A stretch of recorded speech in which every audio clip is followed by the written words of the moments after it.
Hello everyone. हमने अपने biomolecules के लेक्चर पार्ट 1 में ये देखा कि हमें दो चीज़ें मिलती हैं, एक रिटर्नटेंट मिलता है और दूसरा फिल्ट्रेट मिलता है। तो हमने उसमें देखा ये था कि जो रिटर्नटेंट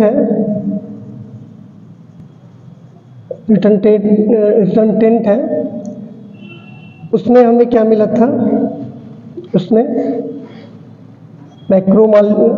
उसमें हमें इनसॉल्युबल फॉर्म मिला था और जो हमारा फिल्ट्रेट है उसमें हमें सॉल्युबल फॉर्म मिला था।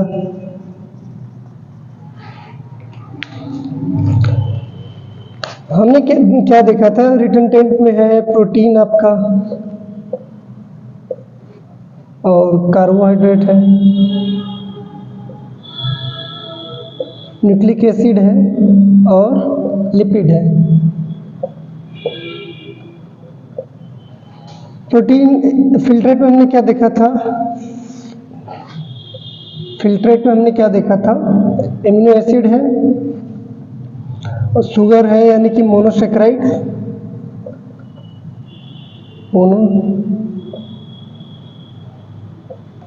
है और न्यूक्लियोटाइड था, ये हमें मिला था। अब हम इसको क्या कहते हैं, जो रिटर्नटेंट में मिला था इसको हम क्या बोलते हैं, मैक्रोमॉलिक्यूल यानी कि बायो मैक्रोमॉलिक्यूल, क्योंकि इनका जो साइज था वो 1000 डाल्टन से ज़्यादा था और इसको हमने, क्योंकि इसका साइज जो है वो 800 डाल्टन 18 to 800 डाल्टन था, इसलिए इसको हमने क्या बोला, मैक्रोमॉलिक्यूल। अब इसी मैक्रोमॉलिक्यूल जो कि एमिनो एसिड है, वो मैक्रोमॉलिक्यूल में एमिनो एसिड है जो कि मोनोमर है किसका, प्रोटीन का। तो हम बात करते हैं मोनोमर्स एमिनो एसिड के बारे में, उसके बाद एमिनो एसिड से कनेक्टेड हम बात करेंगे प्रोटीन, और प्रोटीन के बाद प्रोटीनेसियस नेचर का जो स्ट्रक्चर बनता है, एक जो एंजाइम है, हम उसके बारे में बात करेंगे। अभी चलिए बात कर लेते हैं एमिनो एसिड के बारे में।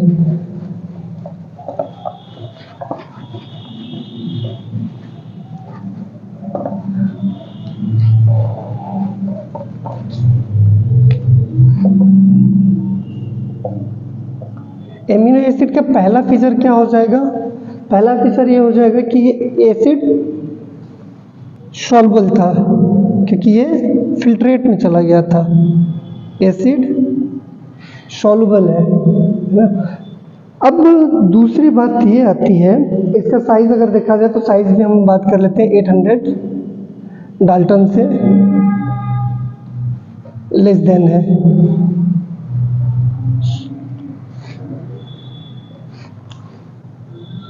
लेस देन 800 डाल्टन है। अब इसमें हम देख लेते हैं कि जो एमिनो एसिड है उसका डेफिनेशन क्या होगा। एमिनो एसिड का डेफिनेशन क्या होगा, एमिनो एसिड में क्या होता है कि एक एमीन ग्रुप होता है, और दूसरा कार्बोक्सिलिक ग्रुप होता है और इसके साथ R ग्रुप जुड़ा होता है। तो एनसीईआरटी में डेफिनेशन दिया गया है कि जो एमिनो एसिड है यह सब्स्टिट्यूट है किसका, मीथेन का सब्स्टिट्यूट है। तो उसमें क्या किया गया है, जो इसका जो कार्बोक्सिलिक ग्रुप वो हाइड्रोजन से रिप्लेस हो गया है, हाइड्रोजन को रिप्लेस कर दिया। ये एमीन ग्रुप यहाँ से इस हाइड्रोजन को रिप्लेस कर दिया और ये R इस हाइड्रोजन को रिप्लेस कर दिया। तो हम क्या बोलेंगे, एमिनो एसिड के डेफिनेशन में हम क्या कहेंगे, पहला तो ये it is the substituted form of methane, और दूसरा क्या है कि इसमें एक कार्बोक्सिलिक ग्रुप और एक एमीन ग्रुप पाया जाता है। उसके अलावा इसके पास ये आर ग्रुप पाया जाता है जो कि वेरिएबल लेंथ का होता है अलग अलग एमिनो एसिड में, क्योंकि नेचर में देखा जाए तो नेचर में कई तरह के एमिनो एसिड पाए जाते हैं। जो हमारे पास नेचुरली एमिनो एसिड है वो कई तरह के हैं, लेकिन जो प्रोटीन बनाने में इन्वॉल्व होते हैं वो केवल 20 टाइप्स के एमिनो एसिड है जो कि प्रोटीन बनाने में इन्वॉल्व होते हैं। हम उन्हीं 20 टाइप्स के बारे में बात करते हैं।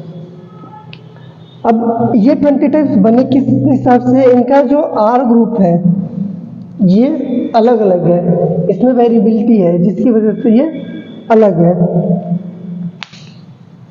अब इसमें अगर हम सिंपल क्या करें, ये आर ग्रुप है इसको हमने सिंपली रिप्लेस कर दिया किससे, H से, और फिर इसको हमने क्या कर दिया, इसको H से रिप्लेस कर दिया तो इसको क्या कहेंगे, ग्लाइसिन। ठीक है, ये आर ग्रुप से हमने आर ग्रुप को हमने H से रिप्लेस कर दिया तो ये क्या हो जाएगा स्ट्रक्चर, ग्लाइसिन का। उसके बाद हम अगर इस आर को मिथिल ग्रुप से रिप्लेस करते हैं, मिथाइल ग्रुप से रिप्लेस करते हैं तो इस स्ट्रक्चर को क्या कहेंगे, एलानिन। और अगर इसको हमने CH2OH से मेथिल अल्कोहल से अगर रिप्लेस कर दिया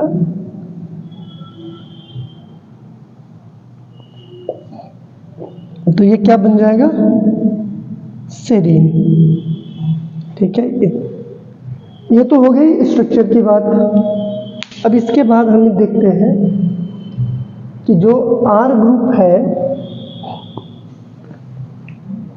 अच्छा उससे पहले हम एक चीज और जान लेते हैं कि क्या होता है कि इसमें जो कार्बन ग्रुप है, ये कार्बन अगर हम काउंटिंग करें तो ये कैसा होगा, ये अल्फा कार्बन है ना, क्योंकि यहाँ पे फंक्शनल ग्रुप लगा हुआ है तो ये जो कार्बन हो जाएगा ये कैसा हो जाएगा, अल्फा कार्बन हो जाएगा।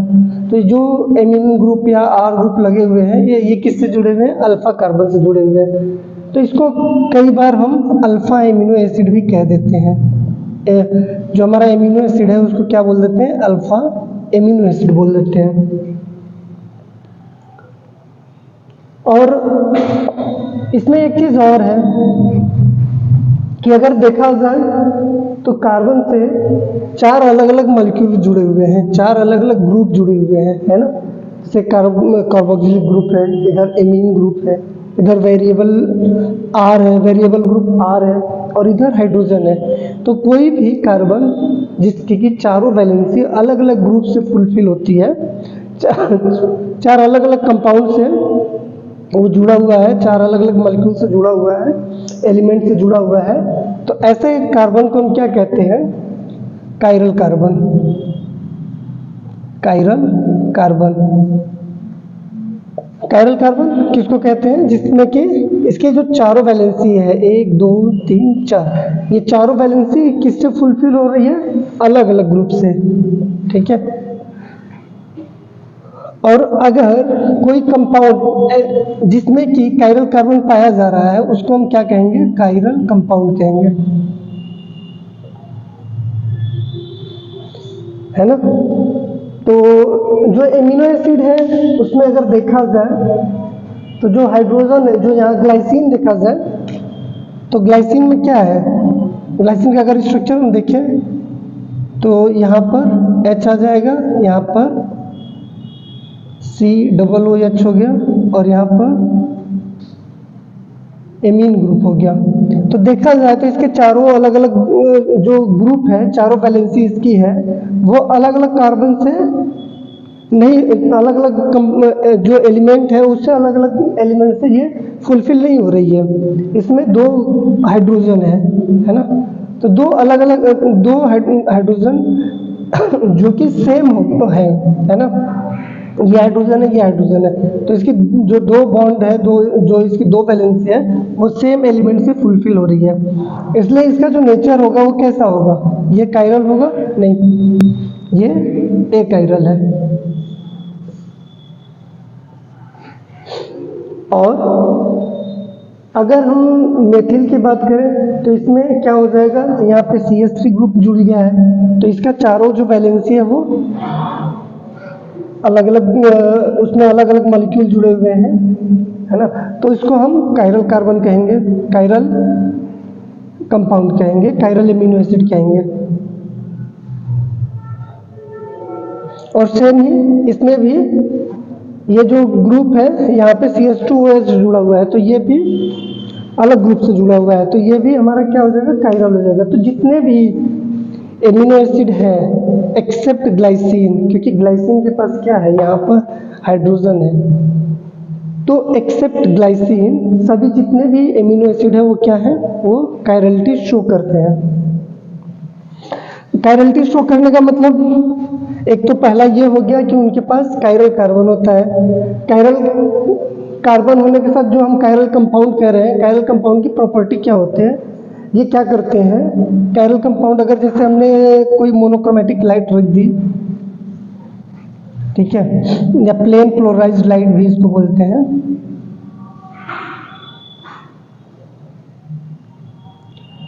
अगर हमने प्लेन पोलराइज्ड लाइट रख दिया और इसको किस मीडियम से गुजार रहे हैं, जो कि कायरल कंपाउंड है ना, कायरल कंपाउंड है, अगर इससे हम पास कर रहे हैं इस लाइट को हमने कायरल कंपाउंड से पास किया, तो क्या होगा, जो इसका जो ये पाथ है ना, ये रोटेट हो जाता है, ये अपने एक्सिस से रोटेट कर जाती है ना। ये पहले इस तरह से थी,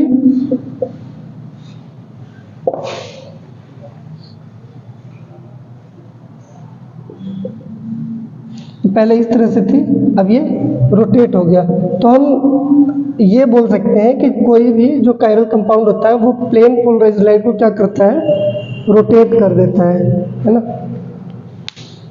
अब इसके बाद हम क्या करते हैं कि जो एमिनो एसिड है उसकी बॉन्डिंग देख लेते हैं कि जो एमिनो एसिड है उसमें किस तरह का बॉन्ड पाया जाएगा। अगर दो एमिनो एसिड आपस में जुड़ेंगे तो उसके बीच में क्या बॉन्ड बनेगा। तो अगर देखा जाए तो एक हमने जनरल स्ट्रक्चर बताया कि COOH है, NH2 है, यहाँ पे हमने हाइड्रोजन लिख दिया और यहाँ पे R ग्रुप है। ऐसे ही दूसरा हमने एक एमिनो एसिड ले लिया, अल्फा एमिनो एसिड है। ऐसे ही एक और हमने एमिनो एसिड ले लिया जिसमें कि COOH है, NH2 हो गया, R ग्रुप हो गया और यहाँ पे हाइड्रोजन हो गया। तो इसको अगर हम देखें तो यहाँ पे क्या होगा, ये अगर आपस में जुड़ेंगे तो ये कंडेंसेशन, यहाँ पे रिएक्शन होती है, कंडेंसेशन रिएक्शन होती है। कंडेंसेशन रिएक्शन में हम ये जानते हैं कि कोई ना कोई मॉलिक्यूल निकलता है ना। तो इस केस में क्या होगा, यहाँ पर ये H2O निकलता है और ये आपस में जो कार्बन है ये नाइट्रोजन से जुड़ जाता है ना, इस तरह से। तो ये जो बॉन्ड बना CONH का, इसको हम क्या बोलते हैं, इसको पेप्टाइड बॉन्ड बोलते हैं, इसको पेप्टाइड बॉन्ड कहते हैं। जो COOH और NH2 के बीच में कंडेंसेशन रिएक्शन से जो H2O निकलता है और उसके बाद जो बॉन्ड बनता है C और N के बीच में जो बॉन्ड बना है, इसको हम पेप्टाइड बॉन्ड बोलते हैं। अब अगर दो बॉन्ड बनते हैं, दो पेप्टाइड बॉन्ड बनते हैं, दो पेप्टाइड बॉन्ड अगर बन रहे हैं, तो दो पेप्टाइड बनने के बाद कोई मॉलिक्यूल बन रहा है, दो पेप्टाइड बन रहा है, तो वहाँ पे हम क्या बोलेंगे, इसको डाई पेप्टाइड बोल रहे हैं, डाई पेप्टाइड बॉन्ड कहेंगे। और अगर तीन पेप्टाइड बॉन्ड बने तो उसको हम क्या बोलेंगे, ट्राई पेप्टाइड। ऐसे ही अगर n number of peptide bond बन रहे हैं तो उसको हम क्या बोलेंगे, पॉलीपेप्टाइड। अब आगे हम थोड़ा पेप्टाइड का ये एन नंबर भी डिफाइन कर लेंगे जब प्रोटीन का चैप्टर पढ़ेंगे कि कितने तक रहता है, तो इसको पॉलीपेप्टाइड बोलते हैं और कब ये प्रोटीन कहा जाता है। अब हम यहाँ पे पेप्टाइड बॉन्ड जान लिए कि कैसे हमारा दो अमीनो एसिड आपस में जुड़ता है तो आपस में वो पेप्टाइड बॉन्ड बनाता है।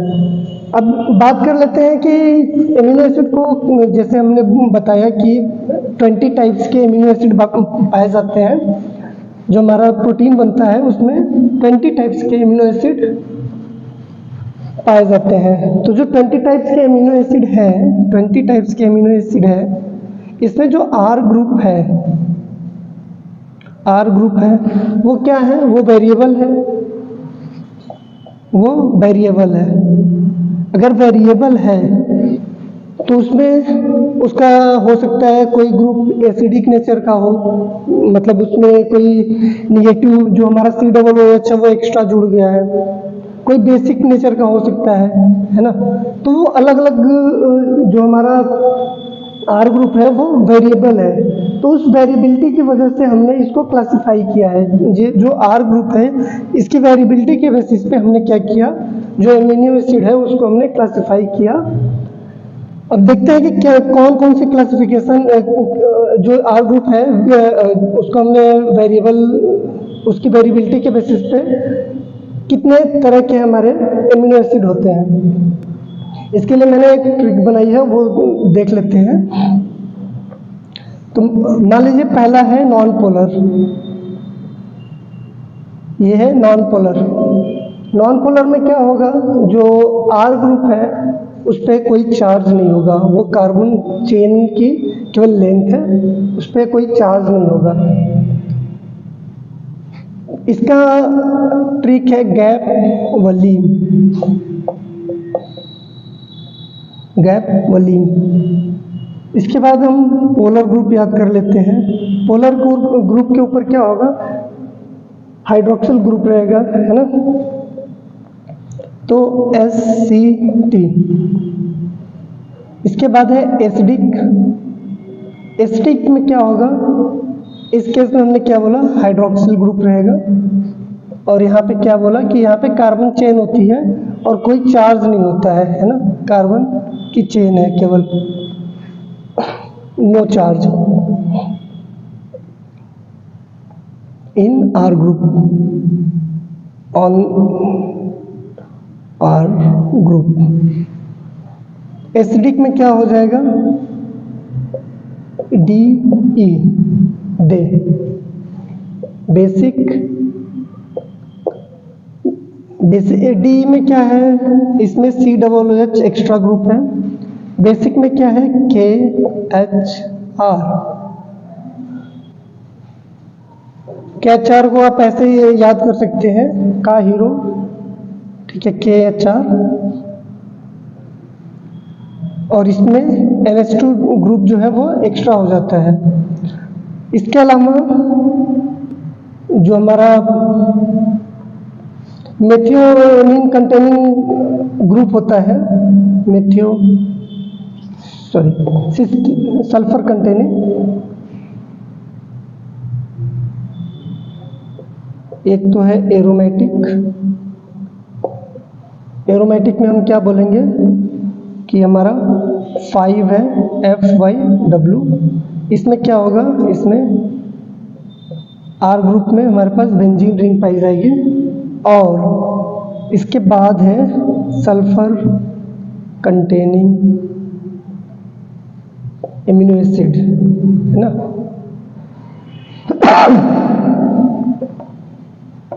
सल्फर कंटेनिंग में है CM। तो इसके आर ग्रुप में क्या होता है, सॉरी, इसमें क्या होता है, सल्फर, इसके आर ग्रुप में क्या होता है, सल्फर रहता है। अब इसमें हम ये देख लेते हैं कि सबका नाम क्या है। ये बात तो अब समझ में आ गई कि नॉन पोलर जो है गैप वलीन है, जिसमें कि जो कार्बन चेन है उस पर कोई चार्ज या आर ग्रुप नहीं लगा रहता, आर ग्रुप में कोई भी चार्ज नहीं होता है। जो पोलर है उस पर हाइड्रोक्सिल ग्रुप जुड़ा रहता है, जैसे SCT। एसिडिक ग्रुप में क्या होगा, एक्स्ट्रा COOH जो R चेन है उसमें COOH ग्रुप मिलेगा, तो उसका एग्जांपल हो जाएगा DE। बेसिक ग्रुप है उसमें एक्स्ट्रा एमीन ग्रुप मिलेगा, एग्जांपल उसके KHR है। एरोमेटिक ग्रुप का क्या है, उसमें बेंजीन ग्रुप मिलेगा, जो हमारा R ग्रुप है वहां पे R ग्रुप में एक बेंजीन रिंग मिलेगा, इसलिए इसको हमने, इसका एग्जांपल हो गया 5। और सल्फर कंटेनिंग है जिसके R चेन में सल्फर मिलेगा, उसका एग्जांपल है CM। इसका नाम देख लेते हैं कि G से क्या है, G से और A से क्या है ना। तो G से देखा जाए तो ये ग्लाइसिन हो जाएगा, A से एलानीन है, P से प्रोलीन है, V से वैलीन है, L से ल्यूसीन है, I से आइसोल्यूसीन है, M से मेथियोनिन है।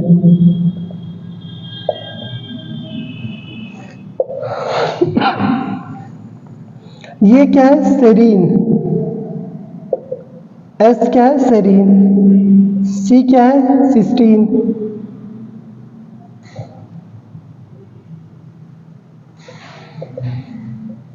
सिस्टीन है। T क्या है, थ्रियोनिन। D को हम यहाँ लिख देते हैं, D से क्या है, एस्पार्टेट। इसको डेस्पार्टेट एक्चुअली वहां से साउंड करता है, सिमिलर है, इसलिए एस्पार्टेट, एस्पार्टिक एसिड भी बोल सकते हैं, एस्पार्टिक एसिड। E से ग्लूटामेट है, glutamic acid, glutamic acid. K से क्या है, K लाइसीन है, K लाइसीन है। H हिस्टिडीन है, H हिस्टिडीन है। और R आर्जिनिन है। F क्या है, F है फिनाइल एनालिन, यहाँ पे लिख देते हैं, F है फिनाइल एलानीन, इसमें एलानीन में फिनाइल ग्रुप जुड़ जाता है।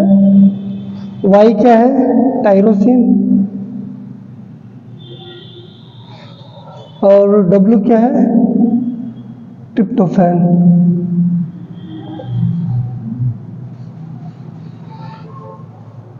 ठीक है, ये जो नोमेनक्लेचर है ये इंपॉर्टेंट है, जो सिंबल्स है ये आपको, ये सिंबल जरूरी है, कई बार सिंबल से भी क्वेश्चंस बनते हैं कि ये सिंबल किसका है। और इसके बेसिस पे, इस सिंबल के बेसिस पे मैंने इसेंशियल एमिनो एसिड को एक, उसको भी ट्रिक के थ्रू हमने याद किया है। तो ये R ग्रुप के चेन, R ग्रुप के वेरिएबिलिटी के बेसिस पे जो हमने एमिनो एसिड को क्लासिफाई किया है, 20 एमिनो एसिड को हमने क्लासिफाई किया है, ये हो गया, ये यहाँ पर हमने क्लासिफिकेशन देख लिया। अब हम इसकी क्लासिफिकेशन देखते हैं इसेंशियलिटी के ऊपर, मतलब बॉडी में हमने कोई फूड लिया, उसमें हमारा क्या है, एमिनो एसिड है। अगर हम बाहर से कोई आउटसोर्स कर रहे हैं, कोई एमिनो एसिड आउटसोर्स कर रहे हैं, उसको बॉडी हमारी बना नहीं पा रही है, किसी जो हमारे पास हम देखते हैं कि एनाबॉलिक पाथवे हमारे शरीर में मेटाबॉलिज्म चलता रहता है, कैटाबॉलिक पाथवे और एनाबॉलिक पाथवे। तो एनाबॉलिक पाथवे में क्या होता है कि जैसे हमारा ग्लाइकोलिसिस चल रहा है, ग्लाइकोलिसिस के पाथवे में ग्लाइकोलिसिस से लेके क्रेब्स साइकिल ये सारी तीसरी पाथवे चल रहा होता है। तो उस पाथवे में देखते हैं कि जो एमिनो एसिड है, कई जगह से एमिनो एसिड सिंथेसाइज हो रहे होते हैं। तो अगर बॉडी अपने आप से एमिनो एसिड को सिंथेसाइज कर ले रही है, एमिनो एसिड को सिंथेसाइज बॉडी कर ले रही है, तो कैसे हो जाएंगे, नॉन इसेंशियल है, क्योंकि उनकी जो रिक्वायरमेंट है वो बॉडी खुद ही पूरी कर दे रही है। लेकिन कई सारे एमिनो एसिड हैं जिनको कि हमारी बॉडी सिंथेसाइज नहीं कर रही होती है। हमें उसे क्या करना होता है, आउटसोर्स करना पड़ता है, बाहर के जो फूड ले रहे होते हैं उससे वो पूरा होता है। तो इस बेसिस, और उसको हम क्या बोलते हैं, उसको इसेंशियल बोलते हैं। तो इसेंशियलिटी के बेसिस पे हमने एमिनो एसिड को क्लासिफाई किया, इसेंशियल एमिनो एसिड और नॉन इसेंशियल एमिनो एसिड। तो कौन कौन से इसेंशियल एमिनो एसिड है, अगर आप ये इस अब पूछता है एग्जाम में, अगर पूछेगा भी तो केवल इसेंशियल एमिनो एसिड ही पूछता है। तो जो एमिनो एसिड है हमने उसको किसके बेसिस पे क्लासिफाई किया, एमिनो एसिड है, एमिनो एसिड को हमने क्लासिफाई किया on the basis of, classification इसका है इसेंशियलिटी के बेसिस पे।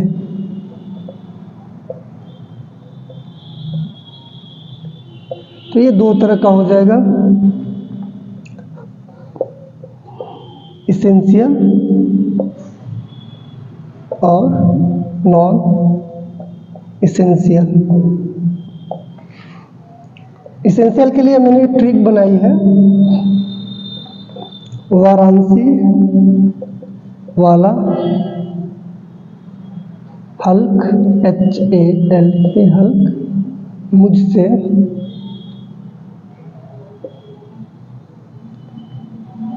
फिट, वाराणसी वाला हल्क मुझसे फिट। तो यहाँ पे V ले लेते हैं, W ले लेते हैं, इस हल को पूरा ले लेते हैं, M ले लेते हैं और FIT लेते हैं। तो हमें V से क्या मिला, वैलिन, W से ट्रिप्टोफान है, ट्रिप्टोफान हो गया HAL के, हिस्टिडीन,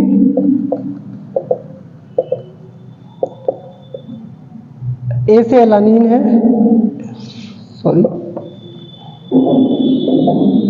एलानीन है, L ल्यूसीन हो गया, K लाइसीन है, इसके बाद M मेथियोनिन है और FIT phenyl, phenyl alanine, isoleucine और थ्रियोनिन। तो ये आई होप कि आपको ये याद हो गया होगा। जो इसेंशियल है उसके लिए हमने क्या किया, वाराणसी वाला हल्क मुझसे फिट, तो V, यहाँ से V ले लिया, W, हल्क, M और FIT ये है। क्लासिफिकेशन के बाद देखते हैं कि हमने इसका जो हमारा जो एमिनो एसिड है वो कितने फॉर्म में एग्जिस्ट करता है। अगर हम उसको, जो एमिनो एसिड है वो सोल्यूशन में ही रहेगा, तो सोल्यूशन में क्या है कि अगर हमारे पास लेट से हमने क्या किया, एमिनो जो हमारा सोल्यूशन है उसको हमने बेसिक कर दिया, बहुत ज़्यादा उसमें OH ग्रुप अगर बढ़ जाए सोल्यूशन में तो उसको बेसिक कहते हैं, और HN अगर बढ़ जाता है तो उसको हम एसिडिक कहते हैं। तो हमने बेसिक कर दिया मीडियम जिसमें हमारा एमिनो एसिड है, तो उस पर क्या चार्जेस आएंगे, और अगर हमने एसिडिक मीडियम कर दिया तो उस पर क्या चार्ज आएंगे, और उसको बीच में रखते हैं, अगर दोनों के बीच में रखते हैं, जो उसका pH है जिस ऐसा pH जिसपे कि जो उसका पॉजिटिव चार्ज है और जो निगेटिव चार्ज है दोनों अगर बराबर आ जाते हैं, है ना। तो हम एक बार देखते हैं कि एमिनो एसिड को हमने अलग अलग मीडियम में रखा तो क्या उसके ऊपर क्या इम्पैक्ट पड़ता है उस मीडियम का। तो एमिनो एसिड का हमने बेसिक एक स्ट्रक्चर देखा, तो बेसिक स्ट्रक्चर देखें तो क्या होगा, COO, इसको इस तरह से लिखते हैं, COO माइनस, यहाँ पर R ग्रुप रख दिया, यहाँ पर H रख दिया, और ये NH3+ कर दिया। तो ये हमारा एक तरह से हम देखा जाए तो न्यूट्रल pH इसको बोल सकते हैं अभी के लिए। इसके लिए, इस मॉलिक्यूल के लिए ये इसका न्यूट्रल पीएच है, जिसपे कि पॉजिटिव और नेगेटिव है। अब हमने क्या किया, इस मीडियम को हमने बेसिक कर दिया। बेसिक कर दिया इसका मतलब हमने क्या कर दिया, जो OH ग्रुप है उसको बढ़ा दिया। तो OH ग्रुप बढ़ा देंगे तो क्या होगा, जो ये H है यहाँ से निकल जाएगा और इसमें चला जाएगा, इसके पास चला जाएगा, है ना। तो ये जो स्ट्रक्चर बनेगा कुछ इस तरह से बनेगा और यहाँ पर NH2 होगा। अब देखो ओवरऑल क्या चार्ज है, यहाँ पे न्यूट्रल चार्ज था, यहाँ पे ओवरऑल निगेटिव चार्ज है। अब इसी चीज को हम क्या करते हैं, इसको एसिडिक मीडियम में रखते हैं। यहाँ पर हमने बेसिक मीडियम में रखा था और यहाँ पे अब क्या करेंगे, इसको हमने एसिडिक मीडियम में रख दिया। एसिडिक मीडियम में रख दिया। एसिडिक मीडियम में रखने का मतलब आरएनएस का जो उन्होंने डेफिनेशन दिया है कि जो H आयन जिनके पास जो रिलीज करते हैं, इसका मतलब कि H आयन है इनके पास। तो अगर हमने इसको एसिडिक मीडियम में रखा जहाँ पे H आयन ही H आयन है, तो क्या होगा कि ये जो स्ट्रक्चर है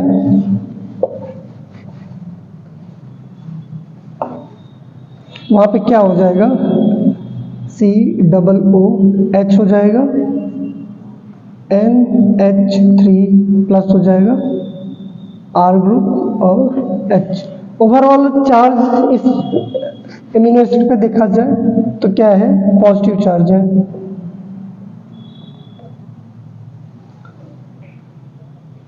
अब हमने क्या किया, अगर बेसिक मीडियम में हमने रखा तो हमने देखा कि निगेटिव चार्ज है, एसिडिक मीडियम में रखा तो हमने देखा कि इस पे पॉजिटिव चार्ज आ गया। तो हम क्या करते हैं, इसको ऐसे पीएच पे रखते हैं जिससे कि कहीं ना कहीं एसिडिक और बेसिक मीडियम के बीच का वो पीएच होगा, जहाँ पे कि जो चार्ज है वो पॉजिटिव और निगेटिव चार्ज क्या हो जाएगा, इक्वल हो जाएगा, है ना। ऐसे पीएच पे जहाँ पे कि पॉजिटिव चार्ज और निगेटिव चार्ज क्या हो जाएगा, इक्वल। एमिनो एसिड के ऊपर पॉजिटिव चार्ज और नेगेटिव चार्ज क्या हो गया, इक्वल हो गया। तो ऐसे पीएच को जिसपे कि एमिनो एसिड के ऊपर पॉजिटिव चार्ज और नेगेटिव चार्ज इक्वल हो जाता है, उस पीएच को हम क्या कहते हैं, उस एमिनो एसिड का आइसो इलेक्ट्रिक पॉइंट कहते हैं, आइसो इलेक्ट्रिक पॉइंट कहते हैं, और इसको PI से डिनोट करते हैं। ठीक है, इसमें हमने क्या किया, देखा कि जो एमिनो एसिड है वो 3 फॉर्म में एग्जिस्ट कर रही है। अगर हमारा एसिडिक मीडियम है तो वो पॉजिटिव फॉर्म में एग्जिस्ट करता है, और अगर ये मीडियम बेसिक है तो उस पर निगेटिव चार्ज ज़्यादा मिलते हैं, ज़्यादा फॉर्म जो एमिनो एसिड है वो ज़्यादा किस्म क्या बनेगा, उसमें निगेटिव चार्ज हो जाएगा। और अगर हमने पीएच जो है ऐसा रखा जो कि उसका PI के बराबर है ना, तो उस पर जो पॉजिटिव और निगेटिव चार्ज होंगे वो बराबर रहेंगे। अब एमिनो एसिड का हमने देख लिया कि इसमें स्ट्रक्चर क्या होता है। हमने 3 तरह के एमिनो एसिड पढ़ लिए, 3 तरह का एमिनो एसिड का स्ट्रक्चर पढ़ा, जैसे कि सेरीन था, एलेनिन था और ग्लाइसिन था। उसके बाद हमने उसका क्लासिफिकेशन देख लिया कि उसमें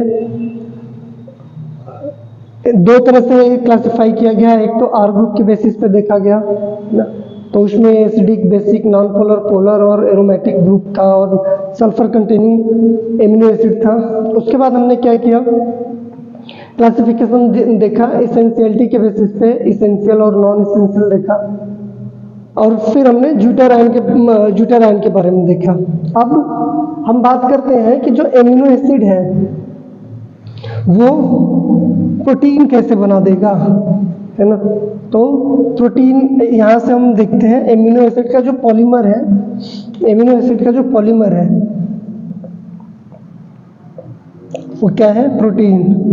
तो प्रोटीन कैसे बनाएगा, तो इसके लिए प्रोटीन बनाने के लिए हम बोल रहे हैं कि जो एमिनो एसिड है वो क्या है, मोनोमर है। तो हम क्या करते हैं, लेट्स से सपोज कर लेते हैं कि हमने क्या किया, कई सारे एमिनो एसिड लिख दिए और उसको हमने ABCD नाम दे दिया।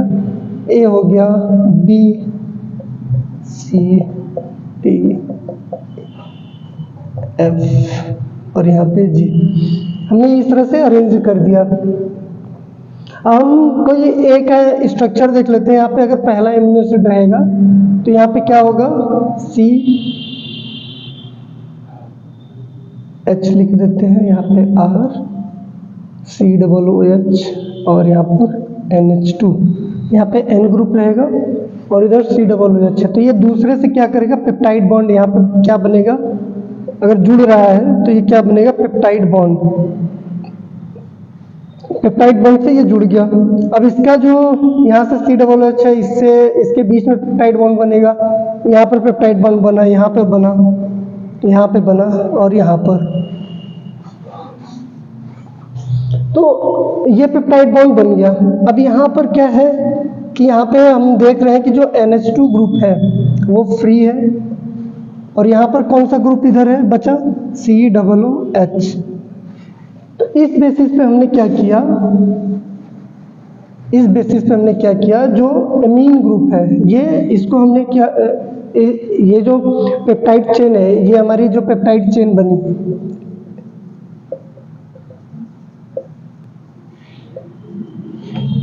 ये जो पेप्टाइड चेन बनी, इसमें हमने देखा कि एक एमीन ग्रुप है जो कि इसके जो ये यहाँ पे जो साइड है इसको हमने क्या बोल दिया, एन टर्मिनल साइड बोल दिया, एन टर्मिनल साइड। और इसका जो C टर्मिनल है उस पर COOH पाया जाता है, COOH पाया जा रहा है, तो इसको हम क्या बोल देंगे, C टर्मिनल साइड बोल दिया। तो कोई भी जब प्रोटीन सिंथेसाइज होता है, नेचर में जब प्रोटीन सिंथेसाइज होता है तो उसका जो डायरेक्शन होता है वो एन टर्मिनल साइड से ही सिंथेसाइज होता है और उसका जो लास्ट में सिंथेसिस होती है उसका C टर्मिनल साइड सिंथेसिस होता है।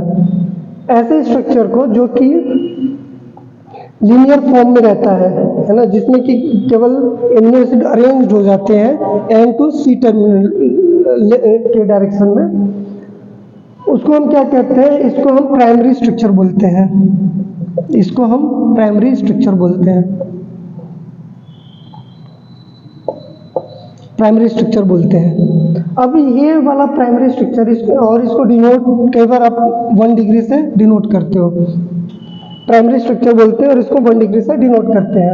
अब हम क्या देखते हैं कि जो ये प्राइमरी स्ट्रक्चर है एमिनो एसिड का, ये क्या करता है, अब मान लीजिए कि बड़ा हो गया, ये इसका लेंथ जो है वो थोड़ा बड़ा हो गया, तो ये क्या करता है, ये इस तरह से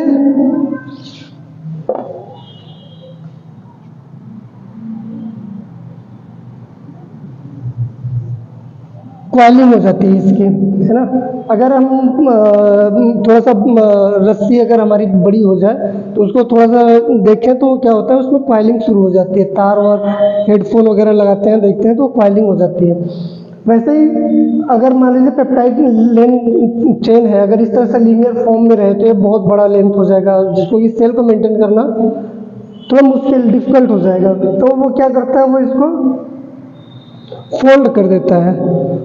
और इसके अलावा भी और भी रोल्स होते हैं, ये फोल्ड करने का और भी रीज़न होता है, इसकी एक्टिव साइड पॉकेट वगैरह बनती है, तो ये क्या करता है, इसको फोल्ड कर देता है। तो ये जो फोल्डिंग होती है, इस तरह से जो हेलिक्स बना है, जैसे हमारे कई बार सीढ़ियाँ होती है, घुमावदार सीढ़ियाँ होती है, स्पाइरल फॉर्म में होती है ना, तो इसको क्या बोलते हैं, अगर ये स्पाइरली अरेंज्ड है तो इसको हम बोलते हैं, इस स्ट्रक्चर को अल्फा हेलिक्स बोला जाता है। और अगर हमारे पास 2 चेन है इस तरह से, अगर 2 हमारी जो पेप्टाइड चेन है, इसका अगर हमने ये डायरेक्शन रख दिया कि ये N है और ये C है, और दूसरा जो है इस तरह से रख दिया, लेट्स से N और C, तो इस तरह से अगर इसके बीच में अब ये क्वाइलिंग होती है, तो इस क्वाइलिंग के साथ में क्या होता है कि यहाँ पे हाइड्रोजन बॉन्ड भी बन रहे होते हैं, हाइड्रोजन बॉन्ड भी बन रहे होते हैं। यहाँ पे हमने देखा था केवल पेप्टाइड, जो ये पेप्टाइड चेन बनी, यहाँ पे किस तरह का बॉन्ड था, केवल पेप्टाइड बॉन्ड था, पेप्टाइड बॉन्ड था। और इस पेप्टाइड, ये जो हमारी पेप्टाइड चेन है, अब उसने क्या किया, आपस में हाइड्रोजन बॉन्ड बना लिए। हाइड्रोजन बॉन्ड बनाने के बाद उन्होंने अपना एक हेलिकल स्ट्रक्चर बनाया है, एक स्पाइरल स्ट्रक्चर बनाया है, जिसको कि हम क्या बोल दे रहे हैं, अल्फा हेलिक्स बोल दे रहे हैं। उसी तरह से अगर दो पेप्टाइड चेन, दो पॉलीपेप्टाइड चेन या दो पेप्टाइड चेन जो कि अरेंज हो जाए, है ना, एक दूसरे के पैरेलल या एंटी पैरेलली अरेंज हो जाए, मान लीजिए ये एंटी पैरेलल अरेंज हो गया, उसी तरह से हमारा एक इस तरह से अरेंज्ड हो जाए, दो पेप्टाइड चेन अरेंज्ड हो जाए, और इसके बीच में अगर हाइड्रोजन बॉन्ड बन रहा है,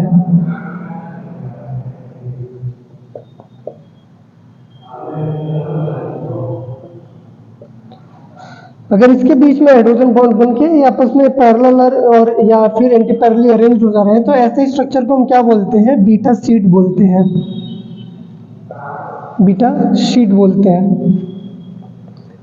और जैसा कि ये अगर इसका स्ट्रक्चर देखा जाए तो ये एंटी पैरेलल अरेंज्ड है, तो इसको हम एंटी पैरेलल बीटा शीट बोल देते हैं, और ये पैरेलल अरेंज्ड है तो इसको हम पैरेलल बीटा शीट कहते हैं।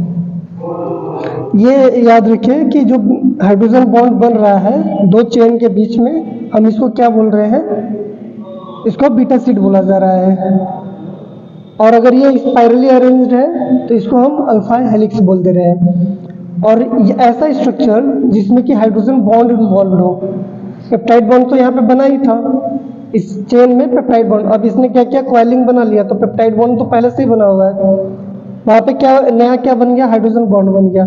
तो अब इस स्ट्रक्चर को हम क्या बोल रहे हैं, सेकेंडरी स्ट्रक्चर बोल रहे हैं, सेकेंडरी स्ट्रक्चर बोल रहे हैं। और इसमें क्या एक्स्ट्रा बन गया है, पेप्टाइड बॉन्ड तो पहले से ही था, तो हम यहाँ पे लिख देंगे पेप्टाइड बॉन्ड प्लस क्या बन गया यहाँ पे, ये वाला, यहाँ पे हाइड्रोजन यहाँ पे है, ठीक है। तो नया क्या बन गया, हाइड्रोजन बॉन्ड। तो सेकेंडरी स्ट्रक्चर में क्वेश्चन पूछा जाए कि कौन से बॉन्ड इन्वॉल्व होते हैं सेकेंडरी स्ट्रक्चर में, किस तरह का बॉन्ड बना रहता है, तो उसमें peptide bond plus hydrogen bond दोनों होते हैं। इसके बाद अब ये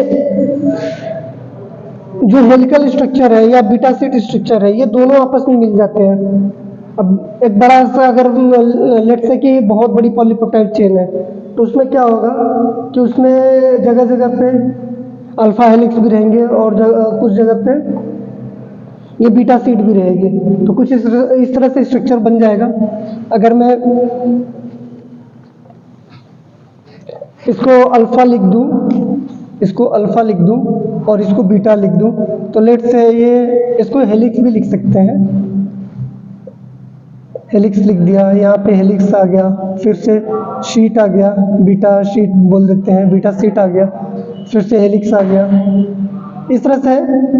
वैसे तो टर्म भी आता है, लेकिन अभी हम ये देख लेते हैं कि बीटा शीट है और हेलिक्स है, ये आपस में, इसको अल्फा ही लिख देता हूँ।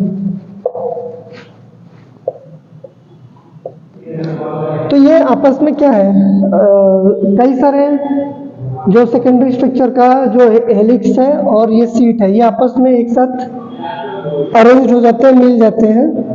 तो एक साथ अगर जुड़ जाते हैं तो वो स्ट्रक्चर जो बनता है, जो अल्फा हेलिक्स और बीटा शीट से मिलकर बना होता है, ऐसे स्ट्रक्चर को हम क्या बोलते हैं, टर्शियरी स्ट्रक्चर बोलते हैं,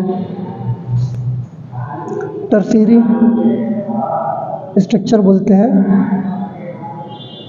और इसको हम 3 डिग्री से डिनोट करते हैं।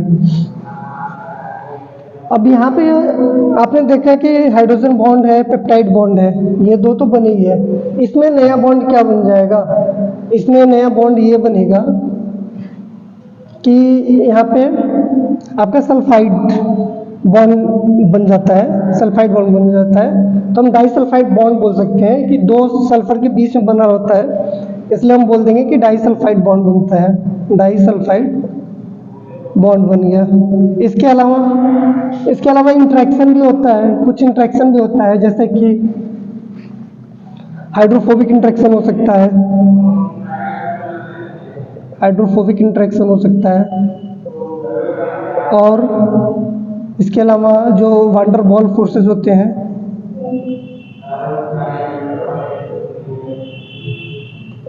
ये भी इसमें पाया जाता है। तो टर्शियरी स्ट्रक्चर में कौन कौन से बॉन्ड पाए जाएंगे? एक तो पेप्टाइड बॉन्ड पाया जाएगा, यहाँ पर पेप्टाइड बॉन्ड लिख देता हूँ, पेप्टाइड बॉन्ड, और प्लस जो हमारा हाइड्रोजन बॉन्ड है ये वाला hydrogen bond, plus disulphide bond हो सकता है, हाइड्रोफोबिक इंटरेक्शन हो सकता है, और वंडरवॉल फोर्सेस लग सकती हैं, वंडरवॉल फोर्स भी लग सकता है। और इस तरह से हमारे जो टर्शियरी स्ट्रक्चर होता है वो बनता है। तो टर्शियरी स्ट्रक्चर का एग्जाम्पल मायोग्लोबिन है। कई बार हमारा जो टर्शियरी स्ट्रक्चर होता है वो सेल्फ सफिशिएंट होता है एक्टिव प्रोटीन बनाने के लिए। तो जैसे ये हमारी कुछ इस तरह से स्ट्रक्चर बन जाता है उसका, जो हमारा टर्शियरी स्ट्रक्चर है उसका। और इसमें क्या होता है, जगह जगह पे ये जो साइट्स होती है वो पॉकेट बना लेती है, वो हम एंजाइम में डिस्कस करेंगे। तो इसका एग्जांपल क्या है? मायोग्लोबिन। अब टर्शियरी स्ट्रक्चर में क्या होता है कि जैसे हमने देखा कि यहाँ पर एक पॉलीपेप्टाइड चेन बन गई थी, ये इस तरह से पॉलीपेप्टाइड चेन हमारा कंप्लीट है। अब यहाँ पे क्या है कि अगर कई more than one polypeptide chain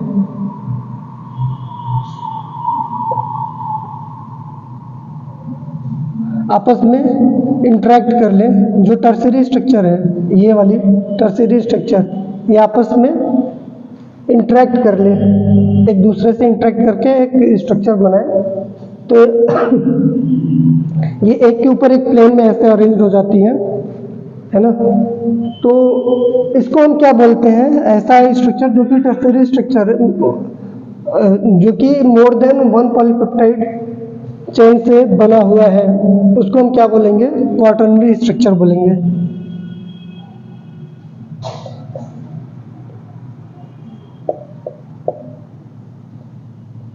quaternary structure बोलेंगे।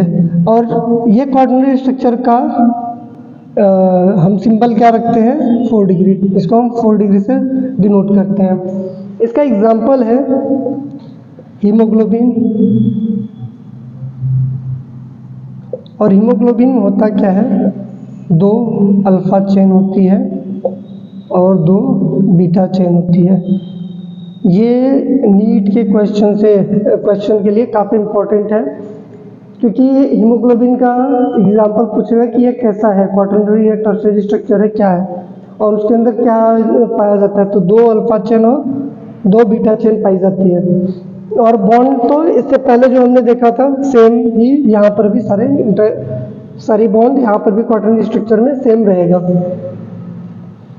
अब स्ट्रक्चर हमने देख लिया कि प्रोटीन का जो प्राइमरी स्ट्रक्चर है, सेकेंडरी स्ट्रक्चर है। प्राइमरी स्ट्रक्चर केवल एमिनो एसिड लीनियरली अरेंज हो जाए तो उसको हम प्राइमरी स्ट्रक्चर बोलते हैं। उसके बाद अगर कई सारे बहुत जो लेंथ है वो थोड़ी बड़ी हो जाए तो वो आपस में क्वाइलिंग कर लेती है, या 2 चेन अगर है तो वो एक तो पैरेलली अरेंज हो सकते हैं या फिर एंटी पैरेलली अरेंज हो सकते हैं। तो उसको जो हमारा अरेंजमेंट है 2 चेन का, तो उसको हम क्या बोलते हैं? 2 पेप्टाइड चेन का अगर अरेंजमेंट अरेंज होकर स्ट्रक्चर बनाते हैं तो उसको हम बीटा शीट कहते हैं। उसके बाद जो ये सेकेंडरी स्ट्रक्चर बनता है वो आपस में दोनों मिल जाते हैं। अल्फा हेलिक्स कई जगह पे पाया जाता है, कहीं पे बीटा शीट मिल रही है, और ये दोनों कंबाइन होकर एक स्ट्रक्चर बना रहे हैं, तो उसको हम टर्शियरी स्ट्रक्चर बोलते हैं। और टर्शियरी स्ट्रक्चर जब 1, 2, 3, 4 ऐसे एक से ज़्यादा अगर हमारा पॉलीपेप्टाइड चेन टर्शियरी स्ट्रक्चर का एक साथ इन्वॉल्व है तो उसको हम क्या? क्वाटर्नरी स्ट्रक्चर बोलते हैं। अब यहाँ पर जो हमारा प्रोटीन है, एक डिफरेंस देखा जाए कि पॉलीपेप्टाइड चेन साइज के बेसिस पर अगर देखा जाए तो डिफरेंस क्या होता है। तो अगर 2 से 50 एमिनो एसिड तक 2 से 50 अमीनो एसिड तक अगर अमीनो एसिड आपस में लीनियर फॉर्म में बना रहे हैं तो इसको हम पॉलीपेप्टाइड चेन कहते हैं, पॉलीपेप्टाइड चेन कहते हैं। अगर 50 से ज़्यादा होता है अमीनो एसिड आपस में, 50 से ज़्यादा अगर अमीनो एसिड आपस में अरेंज्ड हो रहे हैं तो उसको हम प्रोटीन बोलेंगे। ऐसा क्यों है? ऐसा इसलिए है कि जो पॉलीपेप्टाइड चेन है ये जो 50 तक है वो क्या है कि आपस में जो अल्फा हेलिकल स्ट्रक्चर है, बीटा शीट स्ट्रक्चर है, वो फॉर्म नहीं कर पाते हैं। उनका जो लेंथ है वो इतना कम है कि वो किसी तरह की फोल्डिंग नहीं कर पा रहे हैं, तो इसलिए हम उसको पॉलीपेप्टाइड चेन बोलते हैं। जबकि अगर वो कॉइल फॉर्म में बन जाता है, बीटा शीट बना लेता है और वो आपस में एक दूसरे के साथ जुड़ जाते हैं तो उसको हम प्रोटीन कहते हैं। अब हम देखते हैं कि जो प्रोटीन है इसमें इसका फंक्शन क्या है। अगर हमने प्रोटीन का फंक्शन देखें कि क्या क्या फंक्शन है, तो एक तो जैसे कि हमारा प्रोटीन है वो एंजाइम की तरह एक्ट कर सकता है। अगर उसके पास एक्टिव साइट है, उसमें कुछ पॉकेट है जहाँ पे सबस्ट्रेट जाके बाइंड कर जाए, तो वो एंजाइम की तरह काम कर सकता है, जैसे कि कैटलेज हो गया। और ये जो है वो एंटीबॉडी की तरह भी काम कर सकता है, इम्यूनोग्लोबुलिन या फिर एंटीबॉडी लिख देता हूँ मैं, एंटीबॉडी की तरह भी काम कर सकता है, जैसे कि हमारा आईजीजी है, आईजीए है।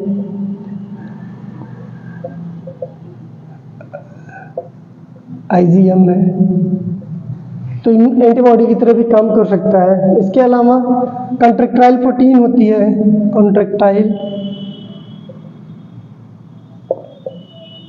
प्रोटीन होती है, जैसे कि एक्टिन, मायोसिन हो गया। और विजुअलाइजेशन के लिए हमारी जो प्रोटीन होती है,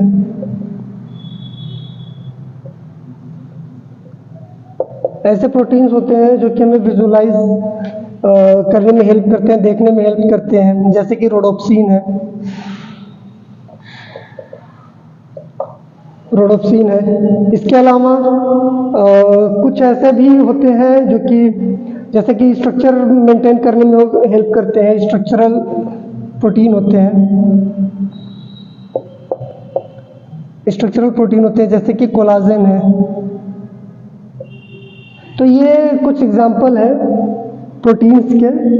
और इसके बाद हम बात करेंगे एंजाइम के ऊपर नेक्स्ट, क्योंकि वो भी प्रोटीनेसियस नेचर का है, तो हम बात करेंगे एंजाइम क्या होता है, फिर उसका स्ट्रक्चर देखेंगे, फंक्शन देखेंगे, मैकेनिज्म देखेंगे कैसे वो काम करता है, और फिर उसके बाद उसका जो क्लासिफिकेशन है, हम क्लासिफिकेशन देखेंगे, है ना। तो नेक्स्ट हम एंजाइम के बारे में बात करेंगे।